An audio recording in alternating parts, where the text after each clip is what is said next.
안녕하세요. 제 이름은 이선자, 올해 76입니다.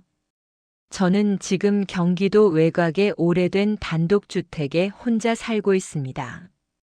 남편이 사우디에서 벌어온 돈으로 지은 이 집은 한때 마을에서 제일 가는 기와집이었지만 지금은 주인인 저처럼 낡고 여기저기 금이 가썰렁하기만 하네요. 보일러를 틀어도 우풍이 심해서 무릎 담요를 덮지 않으면 견딜 수가 없습니다. 아니, 어쩌면 이 한기는 제 마음속에서 나오는 건지도 모르겠습니다. 제 무릎 위에는 아주 오래된 성경책이 한 권 놓여 있습니다. 손때가 묻어 반질반질해진 가죽 표지, 누렇게 바래고 찢어진 종이들. 사람들은 이 성경책을 보며 제가 참 믿음 좋은 권사님이라고 칭찬합니다. 하지만 저는 압니다. 이 성경책은 저에게 구원의 말씀이 아니라 평생 지울 수 없는 죄의 기록이라는 것을요. 제 가슴 속에는 눈에 보이지 않는 붉은 글자가 하나 새겨져 있습니다. 평생을 따라다닌 낙인. 세상 사람들은 저를 보며 수군거렸지요. 남편 없는 사이에 외간 남자와 노란한 여자, 정숙하지 못한 여자. 네, 맞습니다. 저는 죄인입니다. 오늘 죽음을 앞두고서야 그동안 차마 입 밖으로 내지 못했던 40년 묵은 제 이야기를 꺼내보려 합니다. 부디 욕하시더라도 제 이야기가 끝날 때까지만 들어주시겠습니까? 이야기는 1985년으로 거슬러 올라갑니다. 그때 제 나이 36 한창 때였지요. 그 시절 대한민국은 다들 먹고 살기 바빴습니다. 제 남편 박철수 씨도 그랬어요. 가진 기술이라고는 미장일밖에 없던 남편은 큰 돈을 벌어오겠다며 사우디아라비아 건설 현장으로 떠났습니다. 선자야, 딱 3년만 고생해라. 내 기와집 한 채 번듯하게 지어줄게.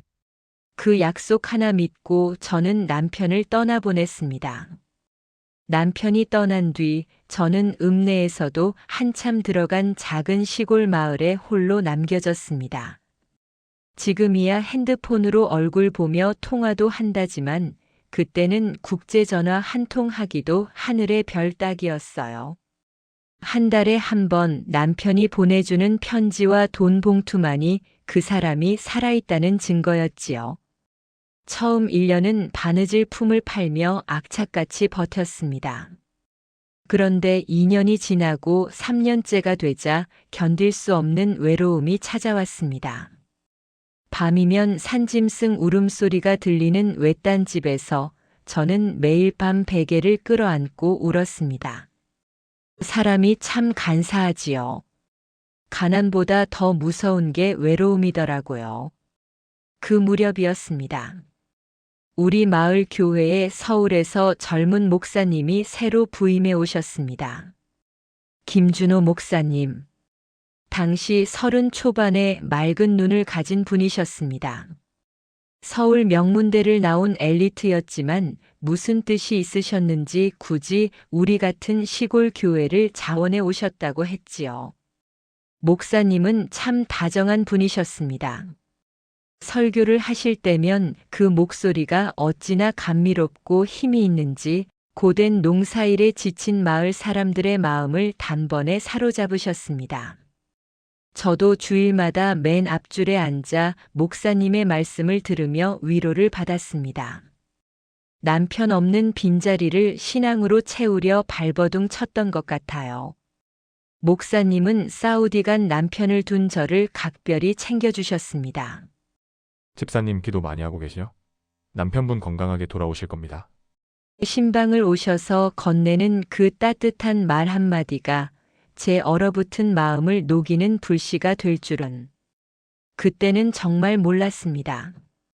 그해 여름은 유난히도 무덥고 비가 많이 왔습니다. 장마가 시작되던 어느 날 밤이었어요. 지붕에서 비가 새기 시작해서 양동이를 받쳐놓고 쩔쩔매고 있는데 누군가 대문을 두드렸습니다. 김 목사님이셨습니다. 교회 비품을 정리하다가 혼자 사는 제 집 지붕이 걱정되어 들르셨다고 했습니다. 비에 흠뻑 젖은 셔츠, 물이 뚝뚝 떨어지는 머리카락. 목사님은 서둘러 지붕을 손봐주셨고 저는 고마운 마음에 따뜻한 차 한 잔을 대접했습니다.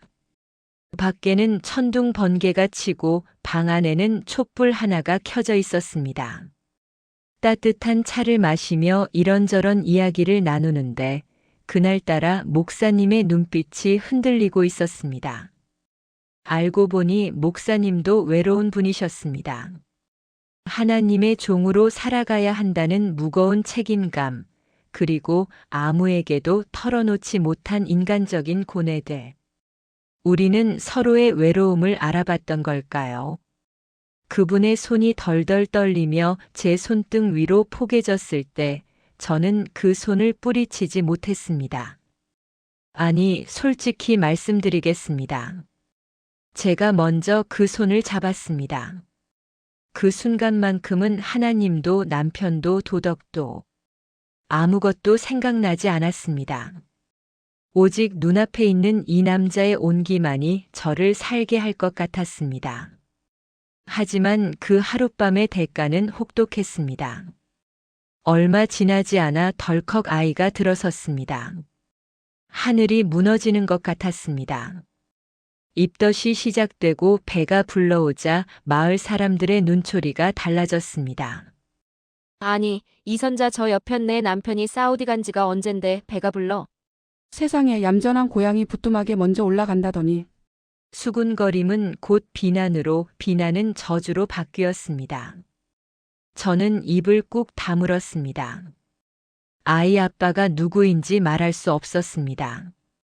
제가 입을 여는 순간 그토록 존경받는 김 목사님은 파멸할 테니까요. 그분은 하나님의 말씀을 전하는 성직자였습니다. 저 같은 죄인 때문에 그분의 거룩한 인생을 망칠 수는 없었습니다. 그것이 비뚤어진 사랑이지만 제가 할 수 있는 유일한 사랑법이라 믿었습니다. 그렇게 지옥 같은 시간이 흐르고 마침내 운명의 날이 닥쳤습니다. 남편이 예정보다 일찍 귀국한다는 전보가 온 겁니다. 만삭의 몸으로 마루에 앉아 있는데 대문이 열리고 남편이 들어왔습니다. 새카맣게 그을린 얼굴, 짐 가방을 든 손. 남편은 들어오자마자 제 불룩한 배를 보았습니다. 순간 정적이 흘렀습니다. 남편의 눈동자가 흔들리더니 이내 차갑게 식어버리더군요. 화를 낼 줄 알았습니다. 저를 때리거나 당장 집에서 내쫓을 줄 알았습니다. 그런데 남편은 아무 말 없이 짐을 풀었습니다. 그리고 아주 낮고 서늘한 목소리로 물었습니다. 누구냐? 그놈. 저는 고개를 저으며 입술을 깨물었습니다. 죽어도 말할 수 없다고 버텼습니다. 남편은 묘한 미소를 지으며 말했습니다. 그래, 말 안 하겠다 이거지. 좋다. 내가 알아낼게. 내 눈을 속일 순 없을 거다. 그날부터 남편은 변했습니다. 차라리 소리를 지르고 난동을 부렸다면 나았을까요? 남편은 겉으로는 아내의 실수를 용서한 성자처럼 행동했습니다. 하지만 밤이 되면 짐승처럼 번뜩이는 눈으로 마을 남자들을 하나하나 관찰하기 시작했습니다. 그리고 남편의 시선은 서서히, 너무나도 정확하게 김준호 목사님을 향해 좁혀지고 있었습니다. 저의 비극은 그때부터가 진짜 시작이었습니다. 남편은 제 예상과는 정반대로 움직였습니다. 집안을 때려 부수거나 저를 매질하는 일 따위는 없었습니다. 오히려 그는 마을 사람들 앞에서 더없이 인자하고 너그러운 사람인 척 연기했습니다. 사우디에서 힘들게 번 돈의 상당 부분을 교회 건축 헌금으로 내놓았고 틈만 나면 미장 기술을 살려 낡은 교회 담벼락을 보수해 주었습니다. 사람들은 그런 남편을 보며 혀를 내둘렀습니다. 박씨 저 사람 정말 대단해. 마누라가 그 사단이 났는데도 저렇게 교회를 섬기다니. 역시 사람은 겉만 봐선 몰라. 저게 진짜 신앙이지. 생불이 따로 없어. 마을 사람들의 칭찬이 자자해질수록 제 속은 시커멓게 타들어갔습니다. 남편의 선행은 선행이 아니었습니다. 그것은 김준호 목사님의 숨통을 조이기 위한 거미줄이었으니까요. 남편은 교회에 충실한 일꾼이라는 명분을 앞세워 목사님의 곁을 그림자처럼 맴돌기 시작했습니다.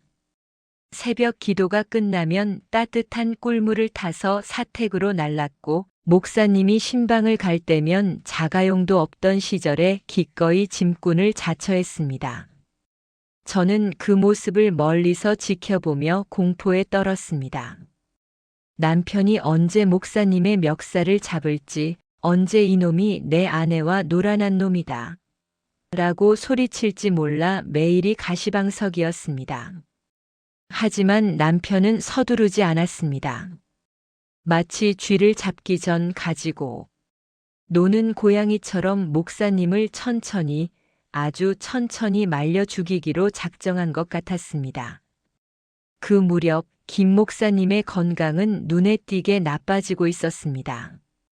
양심의 가책 때문이었겠지요. 강단에 서서 간음하지 말라, 거짓말하지 말라는 설교를 할 때마다 그분의 목소리는 미세하게 떨렸습니다. 식은땀을 흘리며 가슴을 부여잡는 날이 많아졌고 얼굴은 핏기 하나 없이 창백해져 갔습니다. 아이러니하게도 목사님이 고통스러워할수록 교인들은 더 은혜를 받았습니다. 자신의 죄 때문에 괴로워하는 모습을 사람들은 영혼을 불태우는 거룩한 열정으로 착각했으니까요.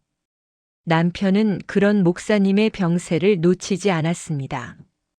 어느 날 저녁 남편이 밥상 머리에서 툭 하니 말을 던졌습니다. 목사님 안색이 영 안 좋더라. 밤마다 가슴이 답답해서 잠을 못 주무신다네. 내가 사우디에서 배운 지압법이 좀 있는데 매일 저녁 사택에 가서 좀 봐드려야겠어. 저는 숟가락을 떨어뜨릴 뻔했습니다. 그게 무슨 소리예요? 당신이 왜? 왜? 집사가 목사님 건강 챙기는 게 이상하냐? 그리고 환자는 의사가 제일 잘 아는 법이지. 마음의 병이든 몸의 병이든. 남편의 눈이 뱀처럼 번뜩였습니다. 마음의 병이라는 그 단어에 뼈가 있었습니다. 그날부터 남편은 매일 밤 목사님의 사택으로 출근 도장을 찍었습니다. 단둘이 있는 밀폐된 방 안에서 무슨 대화가 오고 가는지 저는 알 길이 없었습니다. 다만 다음 날 아침이면 목사님의 눈밑이 더 퀭해져 있고 저를 마주칠 때마다 소스라치게 놀란다는 것만 알 수 있었지요. 나중에야 알게 되었습니다. 남편이 목사님의 몸을 주무르고 지압을 해주면서 교묘하게 심리를 긁어대고 있었다는 것을요. 목사님, 몸은 마음의 거울이라지 않습니까? 이렇게 가슴이 꽉 막힌 걸 보니 남에게 말 못할 비밀이라도 품고 계신가 봅니다. 사람이 죄를 지으면 그걸 토해내기 전에는 몸이 썩어 들어간다고 하더군요. 목사님 설교 말씀처럼 말입니다. 혹시 우리 마을에 그런 죄인이 있다면 제가 가만두지 않을 겁니다. 하나님을 대신해서라도 말이죠. 남편은 알고 있었던 겁니다. 김 목사님이 심약하고 양심적인 사람이라는 것을요.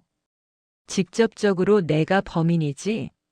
라고 묻는 대신 죄인은 반드시 심판받는다는 말을 끊임없이 주입하며 목사님의 공포심을 극대화했던 겁니다.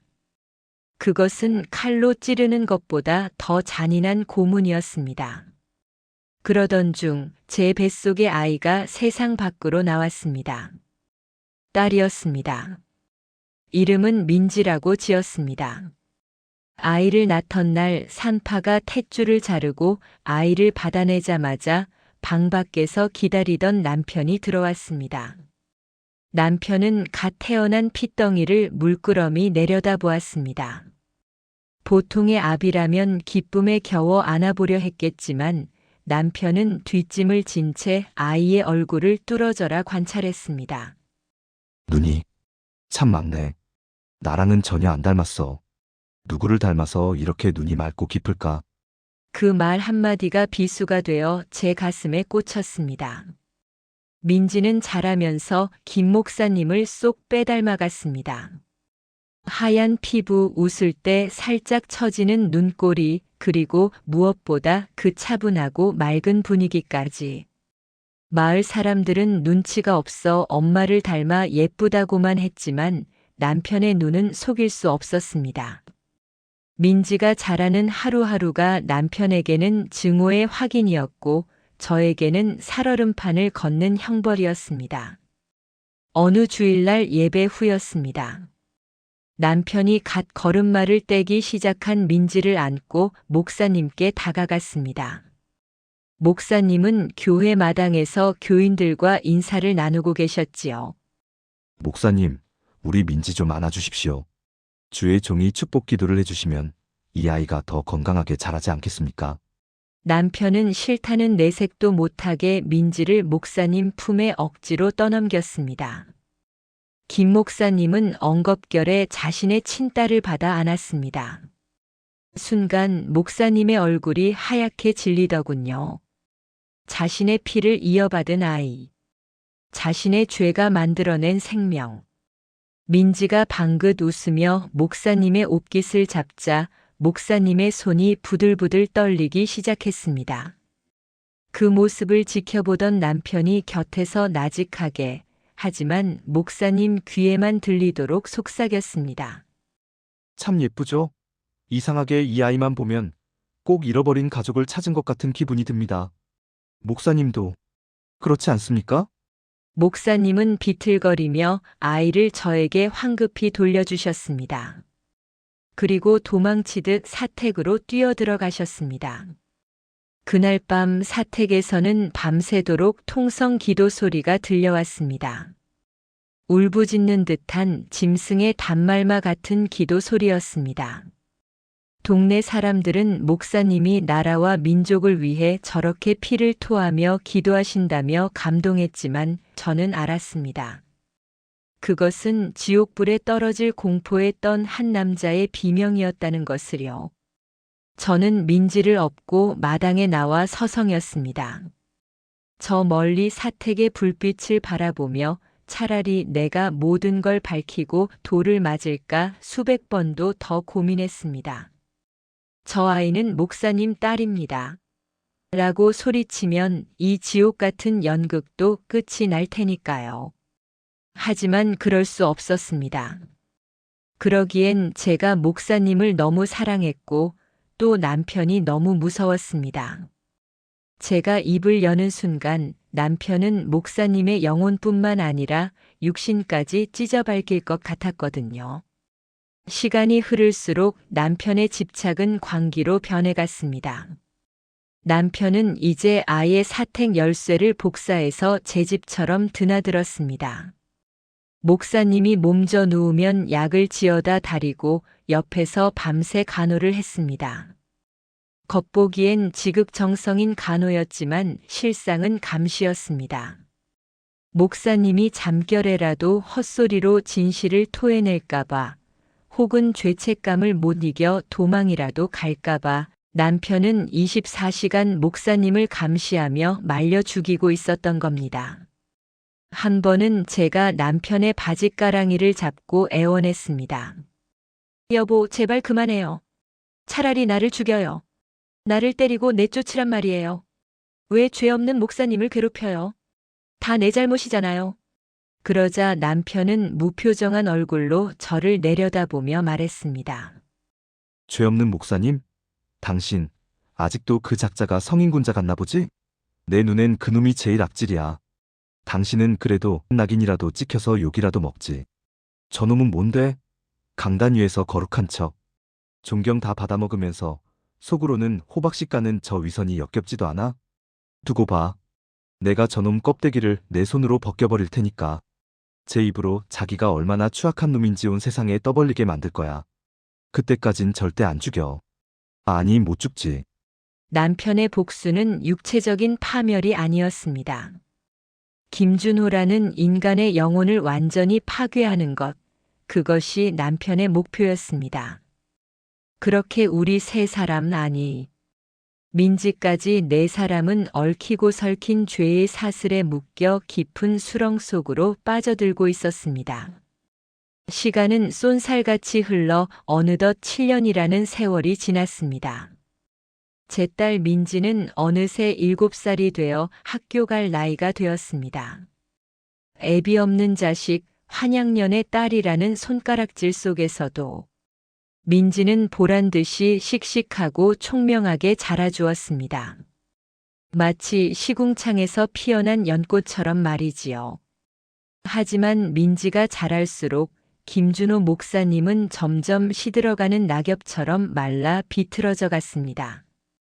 그 7년 동안 목사님은 마을에서 살아있는 성자로 추앙받게 되었습니다. 밤마다 가슴을 치며 회개하고 병든 몸을 이끌고 헌신하는 그 모습에 교인들은 눈물을 흘렸습니다. 하지만 저는 알았습니다. 그것은 성스러움이 아니라 썩어 문드러진 속을 감추기 위한 처절한 몸부림이었다는 것을요. 목사님은 강단에 설 때마다 이렇게 외쳤습니다. 여러분, 저는 죄인 중의 괴수입니다. 겉으로는 거룩한 척하지만 제 속은 구더기가 끓는 무덤과 같습니다. 교인들은 그 고백을 겸손으로 받아들였지만 맨 뒷자리에 앉아있던 저는 숨을 쉴 수가 없었습니다. 그것은 비유가 아니라 있는 그대로의 사실이자 살려달라는 비명이었으니까요. 그리고 그 설교를 듣는 남편은 맨 앞줄에 앉아 성경책을 무릎에 놓고 빙그레 웃고 있었습니다. 마치 그래, 더 지져봐. 더 괴로워해라라고 말하는 듯한 그 섬뜩한 미소를 저는 평생 잊을 수 없습니다. 목사님의 건강은 돌이킬 수 없을 정도로 악화되었습니다. 걸음조차 제대로 걷지 못해 지팡이를 짚어야 했고 자주 헛것을 본다고도 했습니다. 남편은 그런 목사님의 곁을 거머리처럼 지켰습니다. 이제는 아예 사택에 이불을 펴고 같이 자면서 요양을 돕겠다고 나섰지요. 목사님은 남편을 가장 의지하면서도 동시에 가장 두려워했습니다. 본능적으로 느끼셨던 겁니다. 자신을 치료해주는 이 의사가 실은 자신을 죽이고 있는 저승사자라는 것을요. 더 이상은 두고 볼 수가 없었습니다. 이대로 가다간 목사님이 남편의 손에 말려 죽거나 스스로 목숨을 끊을 것만 같았습니다. 저는 결심했습니다. 남편이 쳐놓은 거미줄을 끊어내고 목사님을 살려야겠다고요. 어느 늦가을 오후였습니다. 목사님이 기도를 하러 뒷산 기도원에 올라간다는 소식을 듣고 저는 민지를 집에 둔 채 몰래 산으로 향했습니다. 인적 드문 숲길, 낙엽이 발목까지 쌓인 그곳에서 저는 7년 만에 처음으로 목사님과 단둘이 마주 섰습니다. 지팡이에 의지해 힘겹게 산을 오르던 목사님은 저를 보자마자 소스라치게 놀라 뒷걸음질 쳤습니다. 집사님, 여긴 어쩐 일이십니까? 누가 보면 어쩌려고? 목사님의 얼굴은 해골처럼 앙상했고 눈은 퀭하게 들어가 있었습니다. 그 옛날 다정하고 빛나던 청년의 모습은 온데간데 없었습니다. 가슴이 미어지는 것 같아 저도 모르게 눈물이 터져 나왔습니다. 목사님, 제발 그만하세요. 이제 다 털어놓고 떠나세요. 그게 무슨 말입니까? 저는 떨리는 목소리로 지난 7년간 제가 숨겨왔던 더 끔찍한 비밀을 털어놓았습니다. 박철수 씨, 제 남편 말이에요. 그 사람 다 알고 있어요. 목사님이 아이 아빠라는 거. 처음부터 다 알고 있었다고요. 목사님은 벼락을 맞은 사람처럼 굳어버렸습니다. 그게 사실입니까? 박 장로가 다 알고 있으면서? 네, 복수하려고 그러는 거예요. 목사님 피를 말려 죽이려고. 의사 흉내 내면서 목사님 옆에 붙어 있는 거라고요. 그 사람은 악마예요. 목사님을 살려두는 건 더 오래, 더 고통스럽게 죽이기 위해서란 말이에요. 목사님은 그제야 모든 퍼즐이 맞춰진 듯 다리에 힘이 풀려 주저앉고 말았습니다. 자신을 가장 챙겨주던 충실한 장로가 실은 칼을 든 원수였다는 사실. 지난 7년의 호의가 전부 연극이었다는 사실에 목사님은 공포와 배신감으로 몸을 떨었습니다. 어쩐지 밤마다 그 사람이 주는 약을 먹으면 가위가 눌리고 내 죄를 다 꿰뚫어보는 듯한 눈빛이. 그래서였구나. 난 그것도 모르고 내 영혼을 맡겼어. 목사님은 어린아이처럼 엉엉 울기 시작했습니다. 저는 주저앉은 목사님을 끌어안았습니다. 죄인이 죄인을, 상처 입은 짐승이 죽어가는 짐승을 안아주듯 우리는 서로를 부둥켜 안고 울었습니다. 그때 제 안에서 억눌려 왔던 뜨거운 것이 치솟았습니다. 목사님 도망가요. 우리 떠나요. 서울이든 부산이든 아니면 배 타고 외국으로라도 가요. 남편 눈이 닿지 않는 곳으로 가서 우리 민지랑 셋이서 남들처럼 살아요. 하나님도 이해하실 거예요. 이대로 죽는 건 개죽음이에요. 제 말에 목사님의 눈동자가 흔들렸습니다. 도망.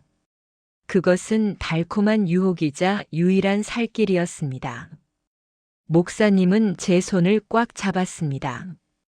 그 손은 앙상했지만 7년 전 그날 밤처럼 뜨거웠습니다. 그래요. 떠납시다. 이 지옥 같은 위선도 박 장로의 복수도 없는 곳으로. 나도 이제 살고 싶습니다. 선자씨 당신과 우리 아이를 데리고 인간답게 살고 싶습니다. 우리는 약속했습니다. 사흘 뒤 마을에서 큰 부흥회가 열리는 날 밤 사람들이 교회에 모여 있을 때 짐을 싸서 떠나기로요. 부산으로 가는 야간 열차 표를 구하기로 하고 우리는 헤어졌습니다. 집으로 돌아오는 길 제 심장은 7년 만에 처음으로 뛰고 있었습니다. 환양년이라는 꼬리표를 떼고 사랑하는 사람의 아내로 내 딸의 엄마로 살 수 있다는 희망. 비록 도망자의 신세일지라도 남편의 감옥보다는 나을 거라 믿었습니다. 하지만 우리는 몰랐습니다. 남편의 거미줄이 우리가 생각했던 것보다 훨씬 더 촘촘하고 끈질기다는 것을요. 그리고 죄 지은 자에게 허락된 도피처는 이 세상 어디에도 없다는 것을 말입니다. 운명의 부흥회 날이 밝았습니다. 그날은 김준호 목사님이 이 마을에서 하는 마지막 설교이자 은퇴를 선언하기로 예정된 날이기도 했습니다. 저는 짐 가방을 몰래 싸서 장롱 깊숙이 숨겨두고 평소처럼 교회에 갈 채비를 했습니다. 거울 속에 비친 제 얼굴은 묘하게 상기되어 있었습니다. 오늘 밤이면 끝이다. 오늘 밤만 지나면 자유다. 교회 마당에 들어서는데 남편이 저를 보고 다가왔습니다. 평소와 다를 바 없는 무덤덤한 표정이었지만 왠지 모를 서늘한 기운이 풍겼습니다. 남편이 제 귓가에 대고 낮게 속삭였습니다. 오늘 목사님 설교가 아주 기대되지 않아? 마지막이라 그런지 혼신의 힘을 다하실 것 같더군. 당신도 잘 들어도 아주 감동적일 테니까. 저는 침을 꿀꺽 삼켰습니다. 혹시 남편이 눈치챈 걸까? 아니야, 그럴 리 없어. 우리는 산속에서 아무도 몰래 만났잖아. 불안한 마음을 억누르며 예배당 안으로 들어갔습니다. 강단 위에는 김 목사님이 앉아 계셨습니다. 그런데 목사님의 모습이 며칠 전 숲에서 봤을 때와는 완전히 달랐습니다. 얼굴에는 핏기가 돌았고 눈빛은 형형하게 빛나고 있었습니다. 마치 꺼지기 직전의 촛불이 마지막으로 가장 화려하게 타오르듯 목사님은 기이할 정도의 에너지를 뿜어내고 있었습니다. 저는 안도했습니다. 그래, 떠나기로 결심하시고 기운을 차리신 거야. 이제 곧 우리와 함께 떠나실 거야. 하지만 그것은 저의 착각이었습니다. 목사님이 강단에 올라가 마이크를 잡는 순간 그분의 시선이 저를, 그리고 그 옆에 앉은 민지를 향했습니다. 그 눈빛은 함께 떠나자는 약속의 눈빛이 아니었습니다. 그것은 모든 것을 내려놓은 자의 슬프고도 단호한 작별 인사였습니다. 목사님의 설교는 그야말로 불을 토하는 것 같았습니다. 평소에 차분하던 목소리가 아니었습니다. 온몸에 진액을 짜내어 외치는 그 절규에 졸고 있던 노인들조차 눈을 번쩍 뜨고 흐느끼기 시작했습니다. 하지만 그 설교의 내용은 축복이 아니었습니다. 그것은 처절한 자기 고백이자 죄에 대한 참회록이었습니다. 설교가 절정을 향해 치달을 무렵 목사님이 갑자기 설교단상을 두 손으로 꽉 움켜쥐었습니다. 몸을 가누기 힘든 듯 비틀거리시더니 충혈된 눈으로 예배당 맨 뒷자리에 앉아 있는 저를 정확히 응시하셨습니다. 그리고는 마이크를 통해 떨리는 목소리가 울려 퍼졌습니다. 이선자 집사님. 그리고 민지야. 제 심장이 덜컥 내려앉았습니다. 수백 명의 시선이 일제히 저에게 꽂혔습니다. 도망가야 한다는 생각과 나가야 한다는 생각이 뒤엉켜 발이 떨어지지 않았습니다. 앞으로. 이 강단 앞으로 나와주십시오. 어서요.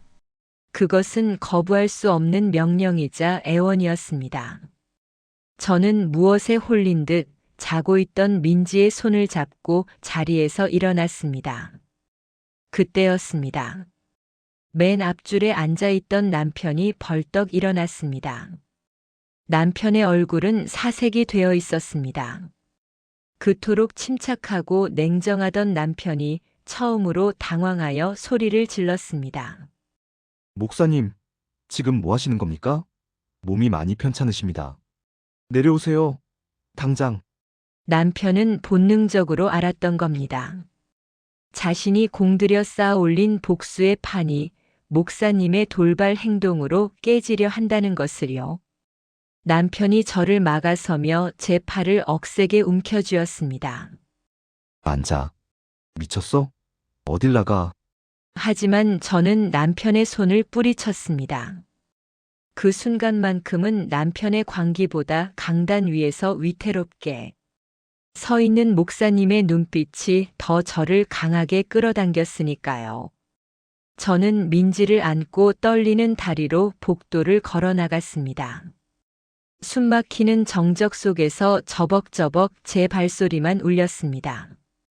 강단 아래 도착하자 목사님은 지팡이를 던져버리고 비틀거리며 내려오셨습니다. 그리고는 제 손과 민지의 손을 낚아채듯 잡으셨습니다. 목사님의 손은 불덩이처럼 뜨거웠습니다. 남편이 달려와 목사님을 뜯어 말리려 했습니다. 이 손 놔. 당신 지금 미쳤어? 내일이면 다 끝날 일이야. 입 다물어. 내 명예를 더럽히지 말란 말이야. 남편이 말한 명예는 목사님의 명예가 아니었습니다.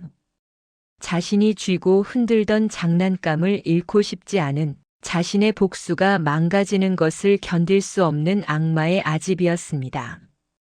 하지만 목사님은 남편을 밀쳐내고 교인들을 향해 섰습니다. 그리고 마침내 7년을 묵혀온 진실을 토해냈습니다. 여러분. 보십시오. 여기 서 있는 이 여인을 여러분은 지난 7년 동안 가늠한 여자라고 죄인이라고 손가락질했습니다. 그녀의 가슴에 주홍 글자를 새겨놓고 경멸했습니다. 예배당 안이 술렁거리기 시작했습니다. 하지만 진짜 죄인은 그녀가 아닙니다. 그녀를 유혹하고 그녀에게 모든 짐을 떠넘긴 채 거룩한 성직자의 가면을 쓰고 살아온 비겁한 남자가 바로 여기 있습니다. 제가 바로 민지의 아비입니다. 제가 여러분이 찾던 그 더러운 죄인입니다. 순간 세상이 멈춘 것 같았습니다.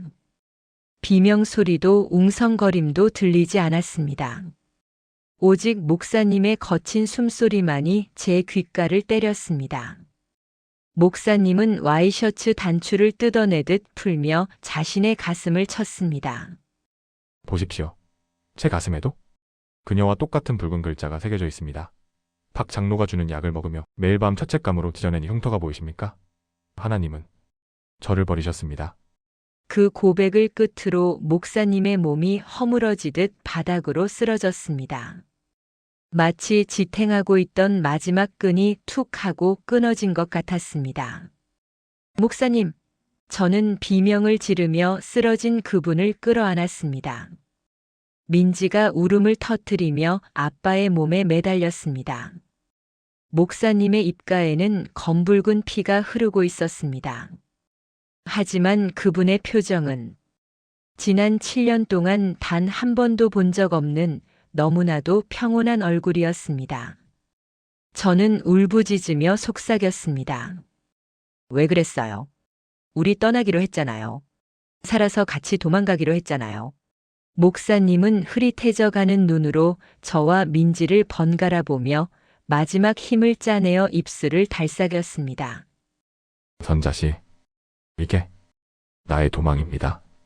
당신과 아이를 저 사람의 지옥에서 꺼내줄 수 있는 유일한 길은 진실뿐이었어요. 민지야, 미안하다.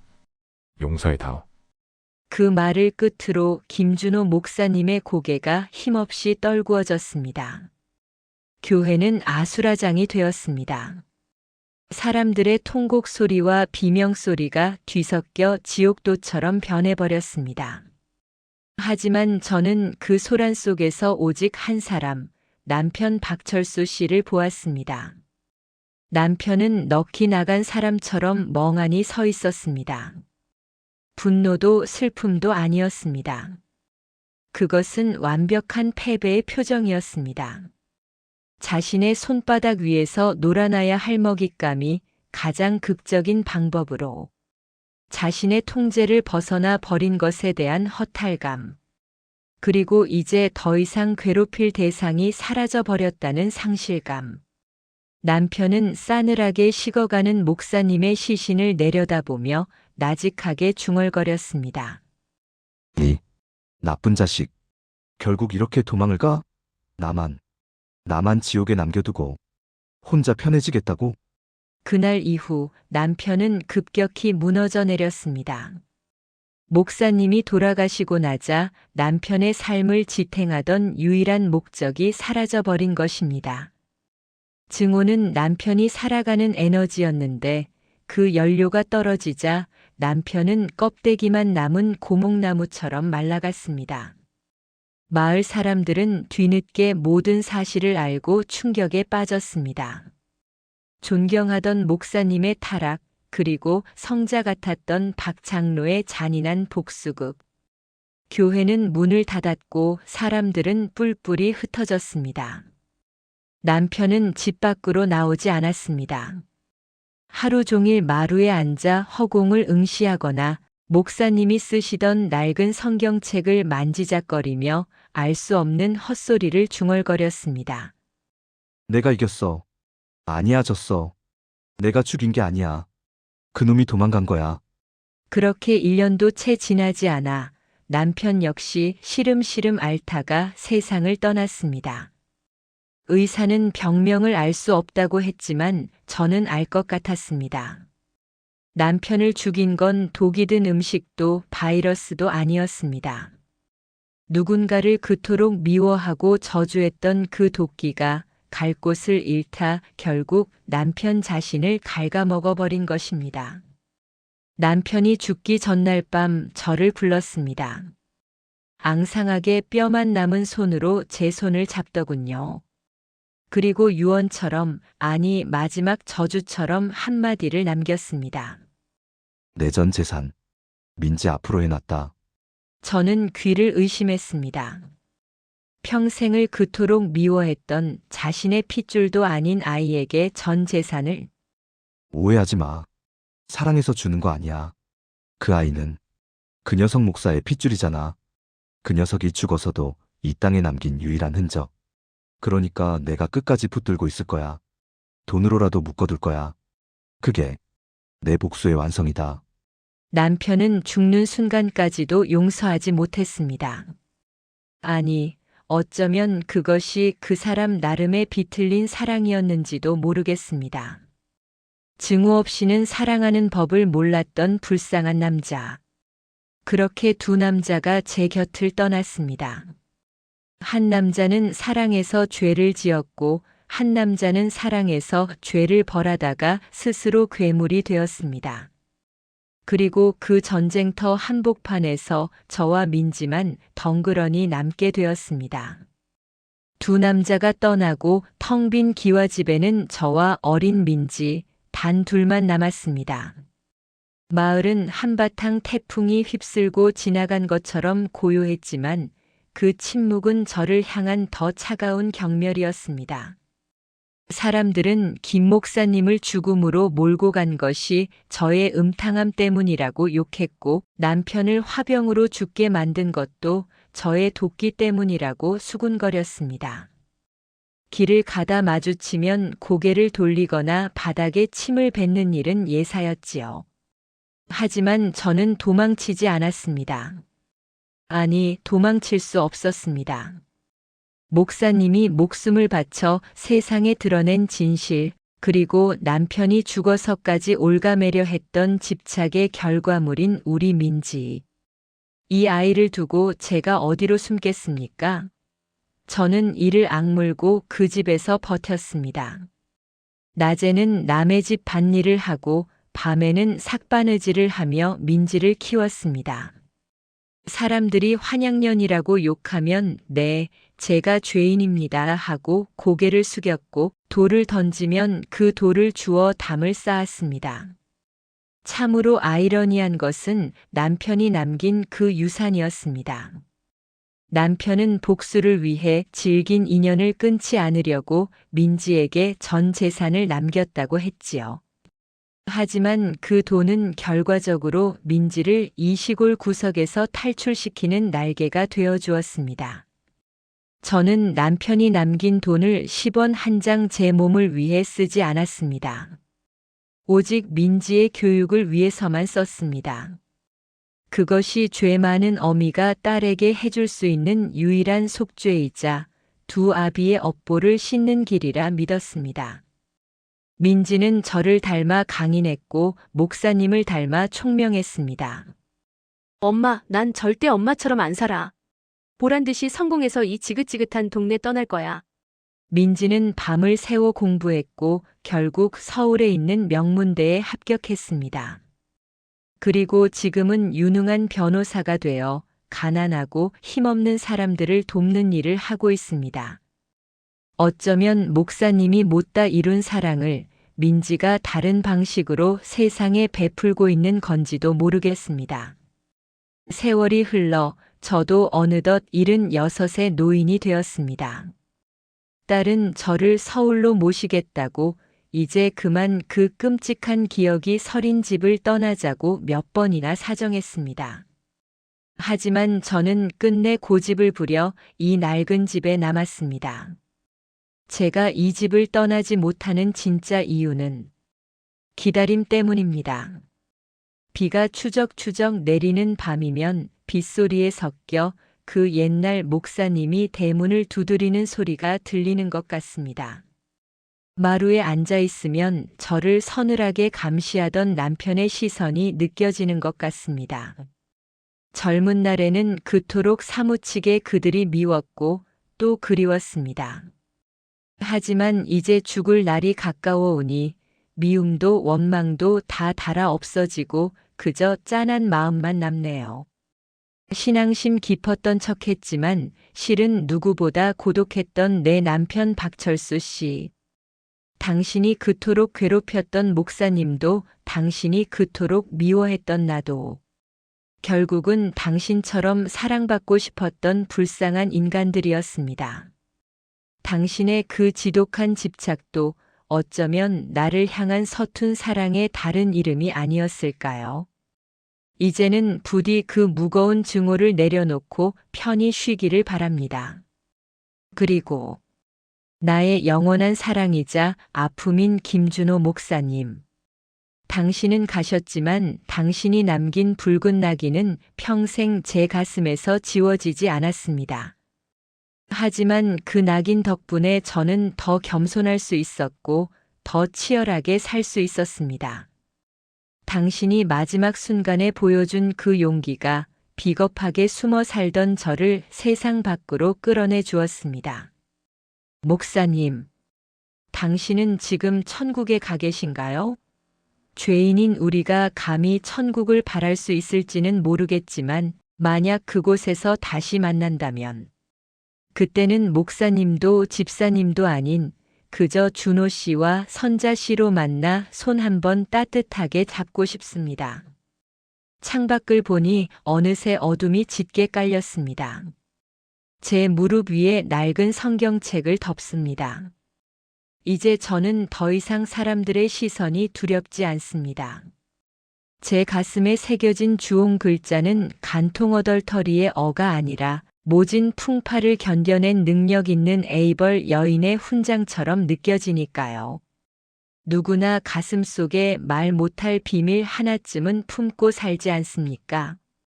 그 비밀이 때로는 우리를 갉아먹기도 하지만 때로는 우리를 살게 하는 힘이 되기도 한다는 것을 저는 40년의 세월을 통해 배웠습니다. 혹시 지금 과거의 실수나 지워지지 않는 상처 때문에 괴로워하고 계신 분이 있나요? 너무 자책하지 마세요. 살아보니 죄 없는 사람은 없더군요. 중요한 건 죄를 짓지 않는 게 아니라 그 죄를 딛고 어떻게 살아가느냐 하는 것이었습니다. 저 같은 죄인도 이렇게 끝까지 살아남아 당신에게 이야기를 들려주고 있지 않습니까? 부디 당신의 상처가 흉터로 남지 않고 단단한 굳은 살이 되어 남은 생을 지탱해 주기를 간절히 기도합니다. 제 긴 고백을 들어주셔서 감사합니다. 어두운 밤 제 이야기가 외로운 당신의 곁에 작은 촛불 하나 켜는 위로가 되었으면 좋겠습니다. 구독과 좋아요를 눌러주시면 제게 많이 힘이 될 것 같네요. 오랜 시간 들어주셔서 감사합니다.